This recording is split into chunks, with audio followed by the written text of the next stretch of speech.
Hablamos de salud. Hablamos de salud. Hablamos de salud. Hablamos de salud. Las últimas semanas han estado protagonizadas por la crisis del COVID-19 y el confinamiento en casa.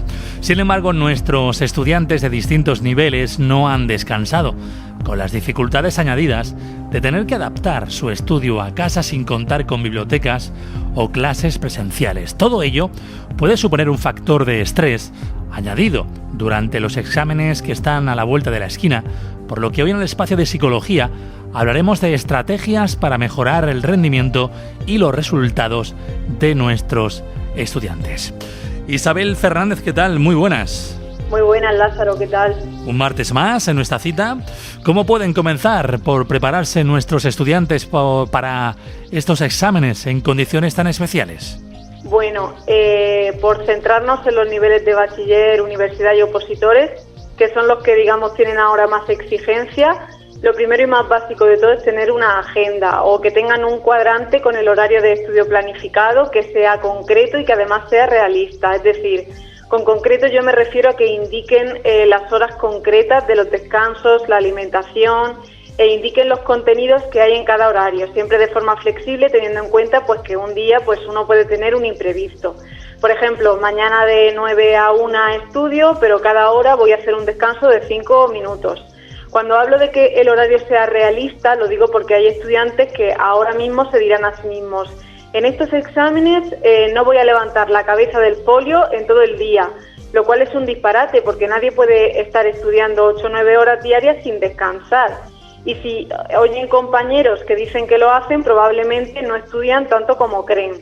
Entonces, con horario flexible y realista me refiero a que se planifique un horario de estudio, pero también para que deje hueco a un horario de ocio y de desconexión, para recobrar fuerzas, para seguir estudiando.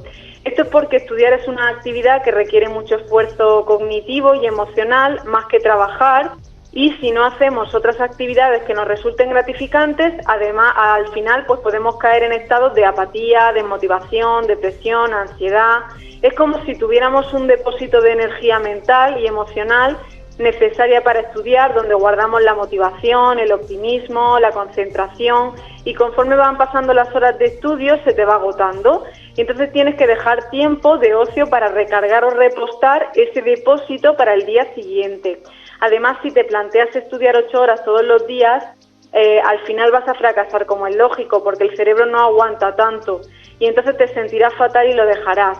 Por lo que es mejor ser realista y no ponernos exigencias imposibles para no dañar nuestra autoestima. Además, es muy importante el cómo planificamos los contenidos. Yo, antes de que os sentéis a estudiar, os aconsejo que echéis un vistazo a todos los temas de cada asignatura y que identifiquéis qué temas os van a suponer más esfuerzo, o son más difíciles o son más lentos de estudiar, y cuáles van a ser más llevaderos. Entonces aconsejo que pongáis lo más difícil o lento en el momento del día en que estáis con más fuerzas.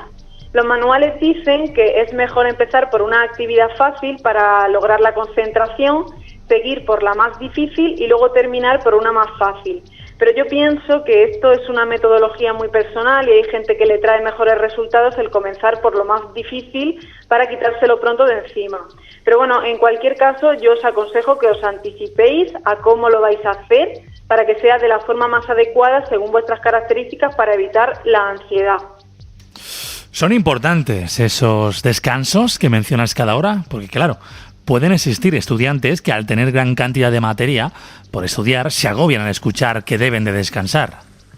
Pues hacer esos descansos de 5 o 10 minutos cada hora o cada hora y media es lo sensato, teniendo en cuenta las características de nuestra capacidad atencional o lo que en psicología se llama la curva atencional. La curva atencional se refiere a la cantidad de tiempo que las personas podemos permanecer realmente concentrados en una tarea. Esta curva varía según la edad y en los niños es más baja y en los adultos aumenta, sobre todo en los adultos jóvenes. Con curva os podéis imaginar un gráfico parecido a la curva esta que están presentando estos días del coronavirus, que sube y luego baja la línea. En el caso de los adultos jóvenes, la curva atencional dice que los primeros 10 o 15 minutos de estudio la concentración es mala y es cuando digamos que tenemos que hacer un esfuerzo por comenzar a comprender el texto y la materia que tenemos delante. A partir de esos 10 minutos ya nos hemos concentrado y la concentración adquirida va bajando muy poco a poco, de tal forma que aproximadamente a los 40-45 minutos de estudio tenemos ya la tendencia a distraernos. Tenemos menos claridad mental para comprender el contenido, tenemos tendencia a no poder concentrarnos y aquí es donde comenzamos a perder el tiempo, a contar las hojas que quedan, a pasar hojas, a mirar el móvil. Bueno, si sumáis estos 10 minutos iniciales de concentrarnos y los 40 minutos en los que la atención va bajando, al final hemos estudiado 50 minutos o una hora. ¿Qué se puede hacer después de esa hora para poder volver a recuperar la concentración y la claridad mental para seguir procesando y comprendiendo información? Pues lo más sensato y realista es descansar esos 5 minutos, ese descanso, para poder volver a retomar la concentración como antes, a comenzar de nuevo la curva de la atención. En este descanso lo ideal es que la persona aproveche para levantarse, estirar las piernas, ir al baño y romper un poco con la monotonía de la hora esta que ha pasado estudiando, sentado. Esto le despejará. También, si vuestro problema es la impulsividad por mirar el móvil mientras estudiáis, que lo digo porque es un distractor muy común, lo que podéis hacer es apagar los datos móviles y el wifi y esconderlo en un cajón durante esos 50 minutos en los que estéis concentrados y aprovechar los 5 minutos de descanso para mirarlo. De todas formas, si alguien tiene mala concentración, tiene que saber que la atención se entrena, es decir, que no es estable a lo largo de la vida. Y bueno, decir también que se puede ver afectada por nuestro estado emocional. Si tenemos estado de ánimo bajo, si tenemos depresión o ansiedad, la concentración va a ser muy mala. Por lo que siempre hay que tratar este estado emocional y cuando se trata automáticamente, cuando la persona se encuentra mejor, la concentración vuelve. ¿Hay algún momento del día que sea mejor para estudiar? Porque vemos que hay estudiantes que quizás se ponen a estudiar por la noche y se pasan la noche íntegra estudiando mientras por el día pues dicen de no estudiar nada. Pues la productividad y la concentración de cada uno depende de una cosa que se llama cronotipo, que es la rutina o el hábito que tenemos para dormir y que depende de nuestros ritmos biológicos. En esto podemos situarnos más o menos en dos polos, que puede ser el matutino o el vespertino, porque aunque hay que decir que no tenemos que pertenecer de forma extrema a uno o a otro, sino que la mayoría de nosotros estamos en un cronotipo intermedio, y me explico. Las personas más vespertinas, que son las que se encuentran bien acostándose muy tarde por la noche y levantándose tarde por la mañana, suelen ser estudiantes que por la mañana, si los levantas a estudiar, si madrugan, están muy mal y no rinden, no se concentran, pero sin embargo por la tarde, a partir de las 7 o así, ya comienzan a tener muy buenos rendimientos y son los que se pasan estas noches largas estudiando. Y luego en el otro polo estamos los matutinos, que aquí me incluyo yo, que estamos bien acostándonos pronto y nos sentimos muy despejados mentalmente por la mañana temprano, recién levantados. Estos somos los que a las 8 o las 9 de la mañana somos muy productivos, pero a partir de las 7 de la tarde ya se nos embota la cabeza y ya no saben ni lo que lees ni lo que haces. Entonces yo aconsejo que para estudiar tengáis en cuenta estos ritmos biológicos y organicéis vuestro estudio en base a eso. Escoged los momentos de más claridad mental para poder estudiar y dejar los momentos de estar embotado mentalmente para el ocio o incluso para tareas menos demandantes como sería pues organizar los apuntes, subrayar, hacer esquemas o cosas que no requieran de tanto procesamiento mental como estudiar teoría. Yo creo que es muy importante señalar aquí la importancia de que no os comparéis con otros estudiantes y que intentéis imitar esos horarios que hacen los demás, sino que hagáis el vuestro personal, ya que esto depende de los ritmos biológicos del cuerpo y es individual de cada uno. Bueno, aunque ahora se vayan a hacer los exámenes, quizás de un modo especial, por no poder acudir presencialmente a los propios centros, ¿qué se puede recomendar a los estudiantes para paliar esa ansiedad en el momento del examen? Bueno, en primer lugar, lo más importante es tener información correcta sobre lo que es la ansiedad. La ansiedad es una emoción natural que se experimenta cuando percibimos que algo puede amenazar nuestro bienestar y no vamos a poder hacerle frente. En el caso de los exámenes, la ansiedad surge siempre cuando el estudiante percibe que ese examen le demanda una serie de conocimientos o de habilidades y que percibe que se está jugando mucho. Una cosa que tienen que tener en cuenta los estudiantes es que esa ansiedad, aunque es muy escandalosa, muy intensa y produce síntomas muy malos, tan solo es un conjunto de sensaciones desagradables a consecuencia de esa percepción, de esa demanda de habilidades del examen. Y no tiene que ver nada con el rendimiento, es decir, uno puede estar de los nervios pasándolo fatal y luego responder bien a las preguntas. Hay estudiantes que cuando se ponen nerviosos y se quedan en blanco se levantan y entregan el examen, porque piensan que si están nerviosos lo están haciendo mal. Entonces lo que aprenden es que cada vez que están nerviosos son como incapaces de hacer nada, y al final esto es uno de los problemas por los que vienen a consulta cuando se preparan oposiciones. Y no, la ansiedad no tiene nada que ver con el rendimiento, porque la ansiedad es consecuencia de lo que piensas, de tu capacidad y del examen, pero es independiente de los conocimientos que tienes. Por eso hay que distanciarse de esa emoción como algo muy malo que quizás te venga conmigo al examen, pero que solo es una sensación y no va más allá. Y tratar de concentrarse en el contenido de las preguntas.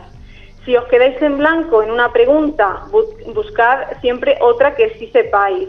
Empezad por las más fáciles, porque la ansiedad se habitúa y baja al rato de sentarnos en el examen, a los 15-20 minutos. Con lo que cuando se os vaya la ansiedad, seguro que os viene esa respuesta de la pregunta tan difícil.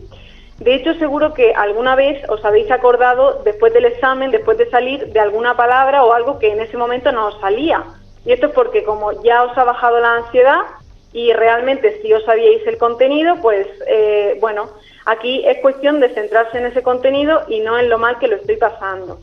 Y bueno, muy importante también el huir de estas conversaciones sobre el examen con compañeros que se tienen antes y después de los exámenes.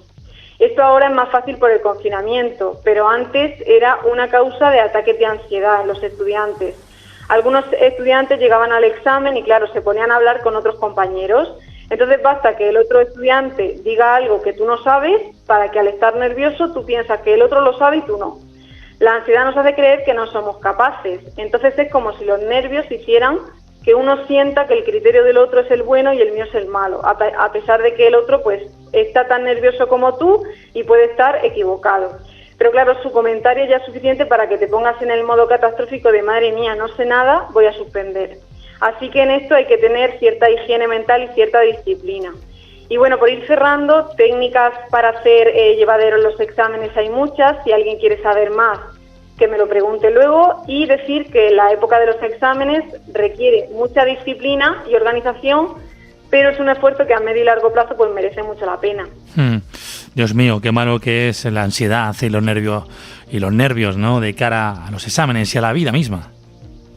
Exacto. La ansiedad es una emoción muy desagradable y muy intensa, pero yo destaco que se queden en que la ansiedad es independiente de lo capaces que son para rendir bien y para obtener luego buenos resultados. Bueno, hoy hemos puesto sobre la mesa las técnicas psicológicas para el estudio. Si alguien tiene alguna duda, Isabel, de lo que hemos hablado, quiere integrarse mucho más para aprender trucos importantes en la vida a la hora de presentarse a un examen, ¿cómo podemos ponernos en contacto contigo? Pues como siempre nos tenéis disponibles en las redes sociales de Isabel Psicología para cualquier consulta, y también estamos en la consulta de psicología de Policlínica Cejín, así que la gente puede encontrarnos para preguntar las dudas que necesite. Yo tengo una pequeña duda. Me encantaría un día poder hablar del estudio, cómo estudiar la concentración, ¿no? Que eso es, bueno, importantísimo tanto para los exámenes como para el trabajo diario o para cualquier situación de la vida, ¿no? La falta de concentración, el saber concentrarse. Pues para eso hay técnicas, por ejemplo, la atención plena, la meditación, el mindfulness, que si queréis, en cualquier espacio lo abordamos de forma profunda para que podáis ser pequeños expertos en la materia. Pues no estaría mal pensado. Isabel Fernández, psicóloga, que cada semana está aquí con nosotros. Muchísimas gracias y hasta el próximo martes. Hasta el martes que viene.